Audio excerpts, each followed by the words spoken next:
उत्तर प्रदेश में कांग्रेस गवर्नमेंट को बने हुए लगभग 1 साल अगले महीने हो जाएगा और इस 1 वर्ष में कांग्रेस अलग अलग क्षेत्रों में फेल हुई है। लेकिन हिमाचल प्रदेश के अंदर जो लॉ एंड ऑर्डर की स्थिति है वो अमूमन ज्यादातर ठीक रहती है।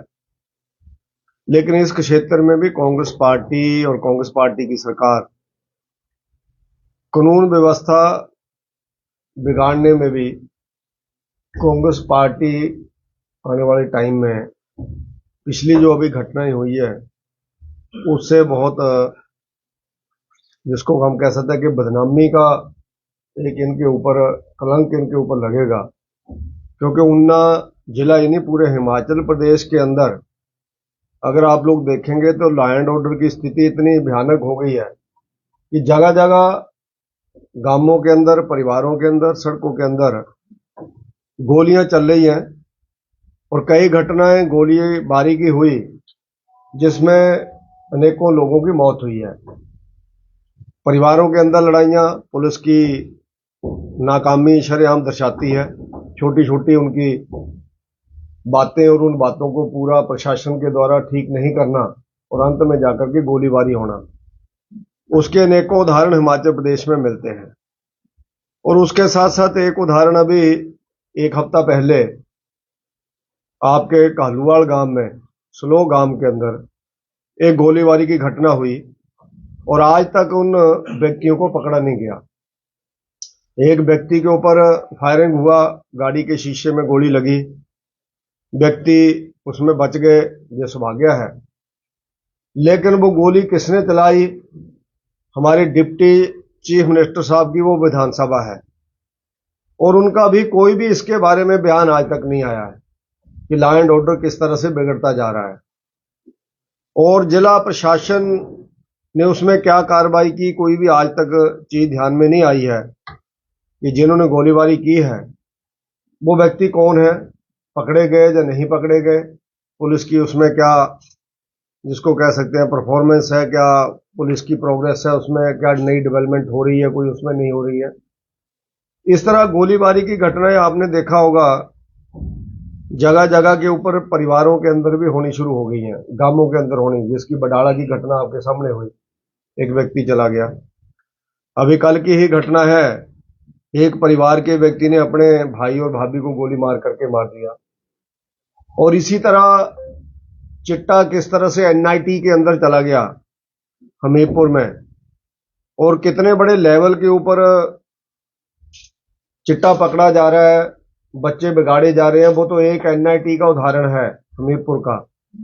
ये अनेकों संस्थान है हिमाचल प्रदेश के अंदर, मेडिकल कॉलेज भी है, हमारे नर्सिंग कॉलेज भी है और उनके साथ साथ इंजीनियरिंग कॉलेज, पॉलिटेक्निक कॉलेज और बाकी अन्य कॉलेज हैं, 250 से ज्यादा है जनरल एजुकेशन के।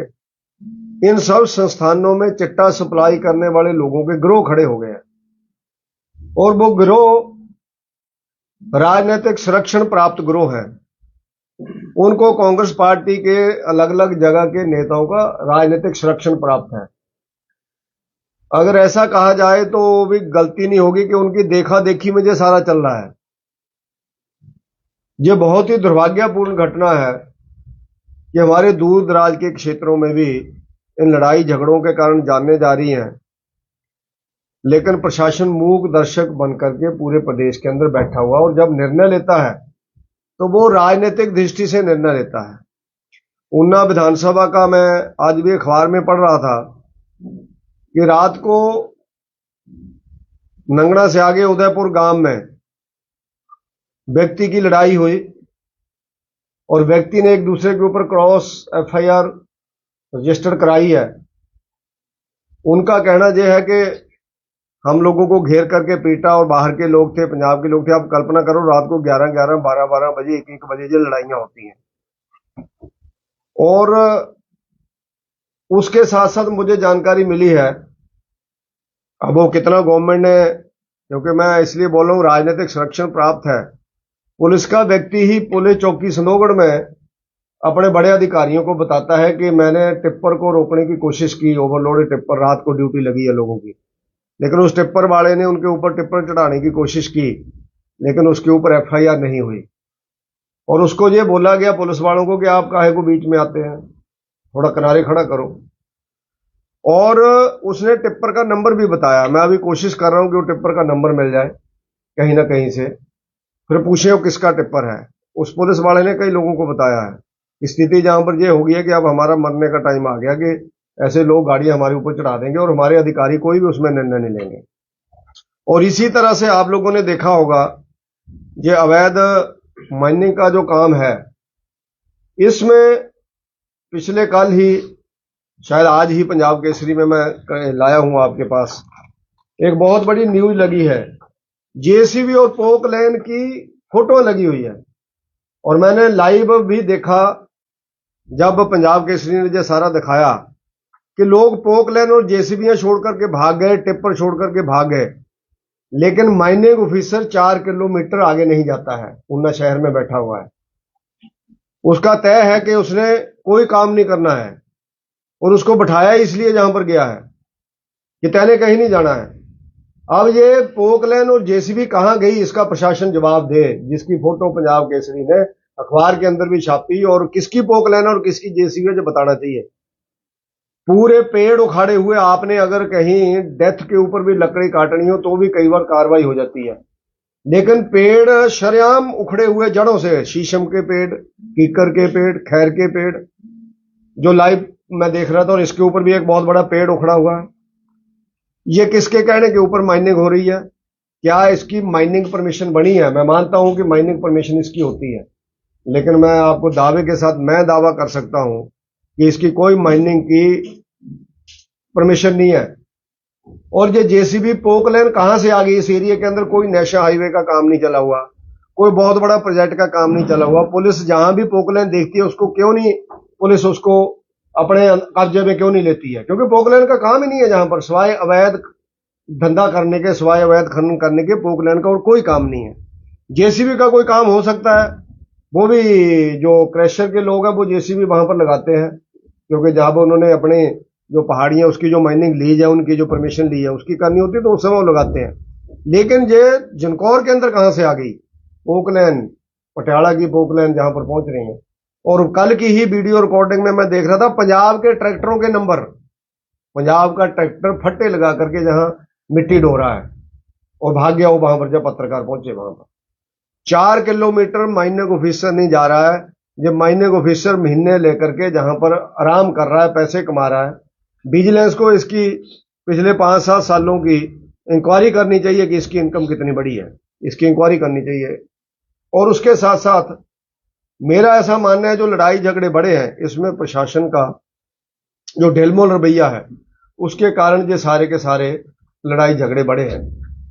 और ये सिर्फ माइनिंग और लड़ाई झगड़े तक ही नहीं है, ये सारे का सारा गवर्नमेंट का संरक्षण प्राप्त है ऐसी चीजों में।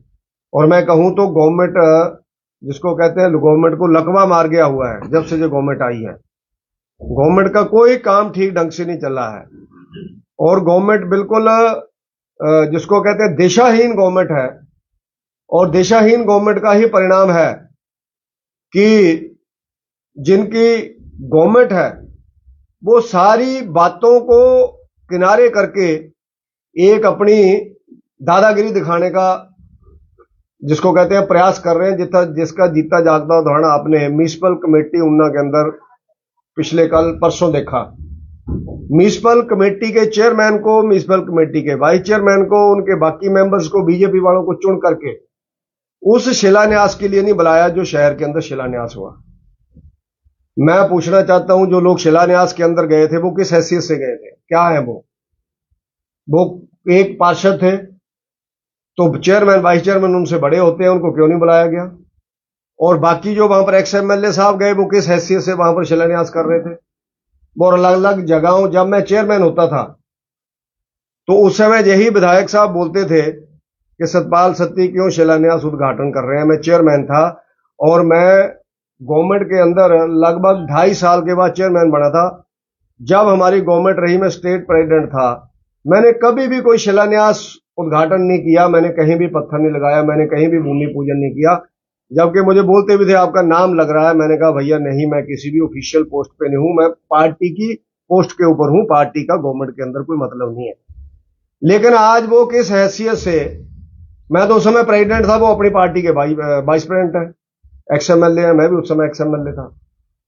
वो किस तरह से भूमि पूजन कर रहे हैं, खेलों का उद्घाटन कर रहे हैं, खेलों वाले जो अधिकारी उनको बुला रहे हैं, वो किस हैसियत से उनको बुला रहे हैं। उन अधिकारियों को ध्यान में रखना चाहिए कि जब शहर के अंदर भूमि पूजन था तो मैं भी एक एमएलए के नाते इस म्युनिसिपल तीनों कमेटी उन्ना महत्वपूर्ण स्लोगढ़ का मेंबर हूं, विधायक मेंबर होता है, और मैं जाता भी हूं मीटिंगों के अंदर। और शहर की डेवलपमेंट क्या होनी उसके लिए भी मैं प्रयास करता हूं, मैं पैसे भी देता हूं, लाता भी हूं। लेकिन जिन लोगों ने 1 रुपया शहर के लिए नहीं दिया, 1 रुपया, वो लोग भूमि पूजन कर रहे हैं और शहर के चेयरमैन वाइस चेयरमैन को नहीं बुला रहे हैं। और जिस वार्ड के अंदर शिलान्यास हो रहा है उस वार्ड के पार्षद को नहीं बुला रहे हैं। और जब वो पार्षद कमेटी के अंदर बात रखने जाता तो उसके साथ बदतमीजी की जाती है, तो उसके कपड़े फाड़ दिए जाते हैं, कर्मचारी उसके साथ लड़ते हैं। एक गवर्नमेंट कोई बंगाल की गवर्नमेंट नहीं है जो 30 साल के बाद जाएगी, ये गवर्नमेंट कब चली जाए किसी को पता नहीं है। तो अधिकारियों को ध्यान रखना चाहिए, हम जिस रास्ते पे नहीं चलना चाहते वो रास्ता हमें ना दिखाएं। हमने पहले भी राज किया, पहले 25 साल से मैं पॉलिटिक्स के अंदर हूं, चौथी बार विधायक हूं, एक बार लूज कर गया था, लेकिन कभी भी हमने अधिकारियों के ऊपर इस तरह से डंडा नहीं चलाया, इस तरह से धमकियां नहीं दी, इस तरह से बदला नहीं। और मैं जानता हूं ये कमेटियों को डिस्टर्ब क्यों कर रहे हैं, क्योंकि कमेटियों के अंदर जो चोर बाजारी पहले चलती थी पिछली कारपोरेशन के टाइम पर जब बाकी चेयरमैन थे, वैसे ही धंधे जो टेंडर लगवाना चाहते हैं, इसलिए इन्होंने ईओ को चौथी बार बदला। उन्ना नगर परिषद के ईओ के लेटर मैं आपको बताऊंगा, चौथी बार बदली हुई उसकी, अभी रोडू को बदला। वो ईमानदार एक अधिकारी है, वो किस पार्टी का मैं ये भी नहीं बोलना चाहता, क्या है क्या नहीं है, एक ईमानदार अधिकारी है। रात को आप 11 बजे भी फोन करके पता कर सकते हो दफ्तर के अंदर काम कर रहा होता है, क्योंकि ऐसे कई क्लर्क इस कमेटी के अंदर भर्ती कर दिए गए हैं पहले जब बैकडोर एंट्रियां होती थी, जब बीजेपी जहां पर चेयरमैन नहीं बनते थे बीजेपी के, कोई और ही बनते थे जो लंबे समय तक रहे। उन लोगों ने ऐसे ऐसे लोग भर्ती किए हुए हैं जिनको चिट्ठी बनानी नहीं आती है। और जब मैं पिछली मीटिंग के अंदर गया था तो मैंने उनको बोला भी आप चिट्ठी बनाओ, ईओ को क्यों चिट्ठियां बनानी पड़ती हैं, ये ईओ साहब का काम ही नहीं है, जेई साहब का काम नहीं है, एसडीओ साहब का काम नहीं है। वो कहते हमें तो बनानी नहीं आती है जी, जितना काम आता है उतना ही करेंगे, हम क्या करेंगे। अब वो भी इसी शहर के हैं, अब उनके ऊपर कार्रवाई करें तो अच्छा नहीं लगता है, उनको लेटर ही नहीं बनाने आते। उसी के कारण ईओ 9:30 बजे मैंने एक दिन फोन किया कि ये काम है, तो उन्होंने कहा भाई साहब मैं तो दफ्तर में हूं, अब कल ही काम होगा। मैं कहा आप दफ्तर में क्या कर रहे हैं, मैंने तो पहले पूछा ईओ बोल रहे हैं, उन्होंने कहा हाँ मैं ईओ बोल रहा हूँ। मैंने कहा दफ्तर क्या कर रहे हैं, कहते जी जो क्लर्कों के काम है वो कर रहा हूँ, मैं तो रात को 11-11 बजे जाता हूँ, यहाँ काम ही नहीं कोई भी कुछ भी करता। ऑडिट आ गया और ऑडिट में मेरे ऊपर गाज गिरेगी, इसलिए मैं सारे पैरे ठीक कर रहा हूँ। उस ईओ की चौथी बार बदली की एक्स एमएलए ने, जो यहाँ के एमएलए हैं, उनको क्या तकलीफ है। और जो जहां पर लंबे समय तक चेयरमैन रहे वो बताएं कि कमेटी के अंदर जब ईओ चला जाएगा तो कैसे चलेगी कमेटी। और उसके बाद जो हमारे एसडीएम है, इनको चार्ज दिया हुआ स्लोगढ़ नगर परिषद का, वो वहां के लिए टाइम नहीं निकाल पाते हैं। वो कहते हैं मेरे से चार्ज वापस ले लो, मेरे पास टाइम नहीं है। यानी ईओ पहले ही नहीं है। महत्वपूर्ण नगर परिषद की ईओ को भी उठा दिया है, वर्षा को, उसको भी रोडू के लिए उठा दिया, इसको भी रोडू के लिए उठाया, और क्लर्क उठा दिए सारे अलग अलग नगर परिषद के, क्योंकि इनका धंधा नहीं चल रहा है। मैं मेंबर बन गया हूं ना अब वहां पर, तो इनका चोर बाजारी का धंधा नहीं चल रहा कि बिना टेंडर से पेमेंट्स करो, खाओ पियो, और पेवर्स ऐसे लगा दो जो पेवर आईएसआई मार्क का नहीं है। मुझे जानकारी है उन्ना नगर परिषद में ऑफिसर्स ने वो पेवर इनके वापस कर दिए जो आईएसआई मार्क का नहीं थे, लेकिन उन्होंने भारत आईएसआई मार्क लगाएंगे, इसलिए ईओ के ऊपर गाज गिर रही है। तो ये चोर बाजारी का अड्डा है क्या म्युनिसिपल कमेटी उन्ना। और कमेटी ऑटोनमस होती है, इंडिपेंडेंट होती है, कमेटी के बिना उसके अंदर कोई निर्णय नहीं हो सकता। अब कल को कोई ऐसा नहीं कर सकता है कि सुखविंदर सिंह सुक्खू जी को बिना बताए प्रधानमंत्री जी किसी प्रोजेक्ट का जहां पर उद्घाटन कर जाएंगे। पहले स्टेट गवर्नमेंट को इंफॉर्मेशन होती है, गवर्नमेंट किसी की भी है, सुखविंदर सिंह सुक्खू जी चीफ मिनिस्टर है, उनको वहां बुलाया जाएगा और वहां आमंत्रित होंगे, तब प्रधानमंत्री जी किसी प्रोजेक्ट का उद्घाटन शिलान्यास कर सकते हैं, अपने आप नहीं कर सकते। ऐसे मुख्यमंत्री जी कहीं भी जा रहे हैं तो उसका भी एक प्रोटोकॉल होता है। अभी रेलवे का हमने एक नई ट्रेन चलाई वहां अंब से, उसका एक प्रोटोकॉल था, उसमें सारे एमएलओ की वहां पर प्लेट्स लगी थी, चाहे वो बीजेपी के चाहे कांग्रेस के, और वहां चकन्या भी आए, वहां पर सुदर्शन बबलू भी आए, हम भी गए, बाकी लोग भी गए। तो हर कार्यक्रम का एक प्रोटोकॉल है, लेकिन यहाँ प्रोटोकॉल को तोड़ा जा रहा है और कुछ लोग अति उत्साह में काम कर रहे हैं। पीछे जब हमारी गवर्नमेंट थी तो हम उस समय जितने भी पार्षद शहर के हैं, चाहे पूर्व चेयरमैन है वो उस समय पार्षद थे, हम उनको भी बुलाते थे और वो आते थे। आज आप लोग देखेंगे सारा काम नगर परिषद का रुका हुआ है। 56 लाख रुपया मैंने पार्क के लिए दिया है राधा स्वामी डेरे के पास। वो किसका समर्थक है? ठेकेदार। काम क्यों नहीं हो रहा है? कोई पूछने वाला नहीं। अगली मीटिंग में पूछूंगा मैं 18-19 को, एक स्पेशल मीटिंग बुला रहे हैं हम लोग कमेटी की। उस मीटिंग के अंदर पूछेंगे, वरना ठेकेदार को ब्लैक लिस्टेड करेंगे, उसकी सिक्योरिटी जब्त करेंगे और आने वाले नए ठेकेदार को काम देकर के उस पार्क को जनता को समर्पित करेंगे। इनको तकलीफ हो रही है जो बीजेपी का टाइम का पैसा है वो ना लगे। वो आपने देखा होगा पार्क, वहां कोई आदमी नहीं लगा हुआ, 1.5 साल से वो पार्क चल रहा है, कोई काम अब बंद हो गया वहां पर। 56 लाख बीजेपी के टाइम का आया हुआ, वो क्यों नहीं चल रहा है? उसकी चिंता नहीं है एक्सएमएलए साहब को कि वो पार्क क्यों नहीं चल रहा है।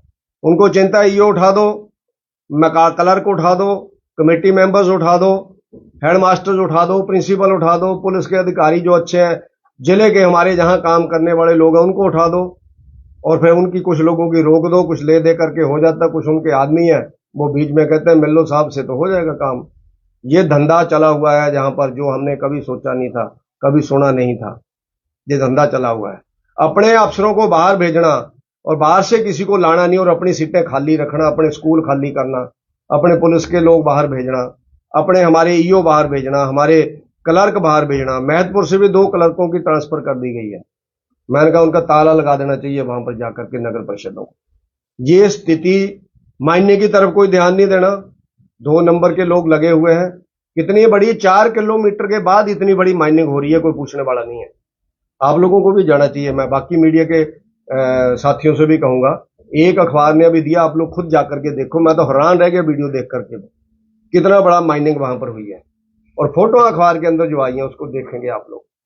तो ये जो गोलियां चल रही हैं, ये जो चिट्टा चल रहा है, ये जो एक ट्रांसफर माफिया का एक जो दबाव जहां पर चल रहा है, और उसके साथ साथ जो लोग चुनी हुई म्युनिसिपल कमेटियों को इग्नोर कर रहे हैं, वो दोबारा ऐसी हरकत ना करें, वरना इस शहर के अंदर, तीनों नगर परिषदों के अंदर उनके जो मंसूबे उनको कामयाब नहीं होने देंगे।